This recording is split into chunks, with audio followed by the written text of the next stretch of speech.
ప్రియమైన దేవుని ప్రజలారా, ప్రభు నామములో మీ అందరికీ శుభాభివందనాలు. ఈరోజు దేవుని వాక్యం, యెహోవా కొరకు కనిపెట్టువారులారా, మీరందరూ మనస్సున ధైర్యం వహించి నిబ్బరంగా ఉండుడి అని కీర్తన గ్రంథం 31వ అధ్యాయం 24వ వచనంలో రాయబడింది. ఈ వాక్య సందేశం ఏమిటో తెలుసా? భయపడకు, ధైర్యంగా ఉండు అని అర్థం. ఈ వాక్య వివరణ, ఈ వాక్యం మన జీవితంలో ధైర్యం మరియు నమ్మకం ఎంత ముఖ్యమో తెలియజేస్తుంది.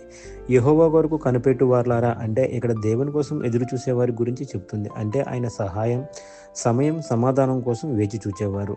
మనస్సున ధైర్యం వహించి అని అంటే పరిస్థితులు ఎలా ఉన్నా మన హృదయం ధైర్యంగా ఉండాలి. భయం కాదు, విశ్వాసమే మన బలం.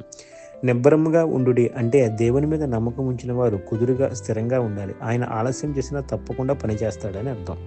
ఇది మన జీవితానికి పాఠం. ఎలాగంటే దేవుని కోసం ఎదురు చూడటం వృధా కాదు. కష్టకాలంలో ధైర్యంగా ఉండాలి. దేవుడు సరైన సమయానికి జవాబిస్తాడు.